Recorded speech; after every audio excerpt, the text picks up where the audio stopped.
कि गुजरात से हम एक चिमनी मंगाए थे, तो हम उसको फोन किए कि भाई साहब आपने जो भेजा है ना, इस मोटर का पावर बहुत ज़बरदस्त है। क्योंकि लॉकडाउन हुआ था होली की छुट्टी के आसपास, उसी वक्त हम कोचिंग में काम करा रहे थे कि गर्मी के दिन आने वाले हैं, लड़कों को तकलीफ ना।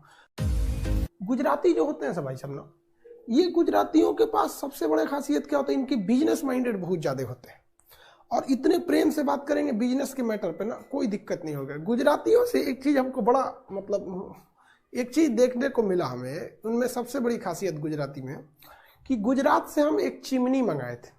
चिमनी क्या है भैया? तो कोचिंग मेरा बहुत ऊंचाई पर है, कोचिंग मेरा बहुत ऊंचाई पर, करकट का ऐसे, तो इसके ऊपर एक चिमनी लगा दिया जाता है। ये नचते रहता है। तो जो बिहार में चिमनी मिल रही थी ना, उस चिमनी की खासियत ये थी कि वो हवा से नच रही थी। और मेरे क्लास में इतने लड़के रहते हैं कि भैया हवा से वो धीरे धीरे नचेगा तो सारा गर्मी वो क्लासरूम के अंदर का सारा गर्मी ले नहीं पाएगा। हम चाहते थे इसको मोटर से नचे, तो वो मिलता था गुजरात में। अब हम कॉल किए यहाँ से गुजरात की, भाई साहब हमको ये वाला चाहिए। गुजरात से उसने भेज दिया। ट्रक जो भी कुरियर था या ट्रक था, बहुत भारी होता भैया, चिमनी एक दो तो होता नहीं, 200-250 kg का था, भेज दिया।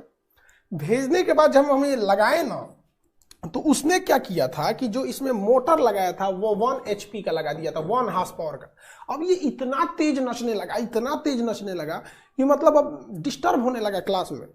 तो हम उसको फोन किए कि भाई साहब आपने जो भेजा है ना, इस मोटर का पावर बहुत ज़बरदस्त है, हमको 1 HP नहीं चाहिए, 1/2 HP दे दीजिए। कहा कोई बात नहीं, बराबर सर, बराबर, कोई बात नहीं सर, बराबर, आप वापस भेज दो, मैं उससे भेज देता हूँ। हम उसको वापस भेजे, वो उसका मोटर चेंज किया, वापस भेज दिया। तो उन लोग का बिजनेस इतना ज़बरदस्त रहता है कि ना वो हमको फेस टू फेस देखा, ना हमको। आज ना यूट्यूब पर लोग हमको जान रहे हैं। ये बात है 1 साल पहले की, जब यूट्यूब पर हमें कोई नहीं पहचानता था। और लॉकडाउन के मतलब जस्ट लॉकडाउन के 15-20 दिन पहले की बात है, क्योंकि लॉकडाउन हुआ था होली की छुट्टी के आसपास, उसी वक्त हम कोचिंग में काम करा रहे थे कि गर्मी के दिन आने वाले हैं, लड़कों को तकलीफ ना। तो उनका बिजनेस माइंड गजब होता है।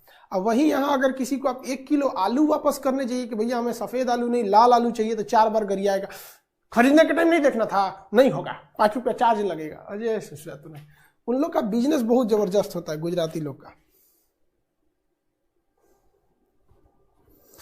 तो ये गुजराती लोग के पास बहुत ज़्यादा माइंड था। अंबानी, अडानी, सरदार पटेल, मोरारजी देसाई, नरेंद्र मोदी, महात्मा गांधी, एक से एक हुए हैं सब यहाँ पे, भाई मत पूछिए। गुजरात बहुत विचित्र है। हाँ, और आज से नहीं, गुजरात लोग, अगर आप कोई कहता है कि गुजरात डेवलप है, तो हम बस ये पूछते हैं कि आप ये बताइए कि गुजरात पीछे कब था। गुजरात डेवलप है, सही है, और ये बताइए ना कि गुजरात पीछे कब था। या अगर कोई ये कहता है, केजरीवाल साहब कहते हैं दिल्ली, मतलब छोड़िए, अब राजनीति नहीं पूछ रहे हैं, लेकिन हम ये बता रहे हैं कि आप बताइए कि दिल्ली पीछे कब था। दिल्ली कभी पीछे थी? नहीं भाई साहब, गुजरात तब डेवलप था जब दुनिया में कहीं शहर नहीं बसाए गए थे।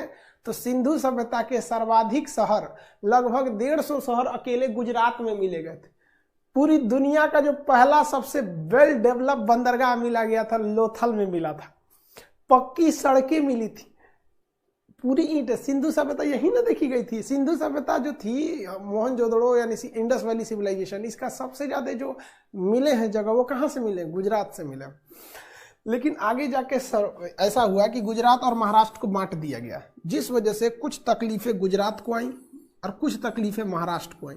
इसलिए इन दोनों में कुछ खास समझौता कर दिया गया कि भैया आप लोग एक दूसरे को अच्छे से ट्रीट करेंगे। लोग कुछ खास आपके लिए है नहीं, बस इतना ही पूछेगा कि गुजरात और महाराष्ट्र के लिए विशेष प्रावधान कहाँ है, तो 371 में है।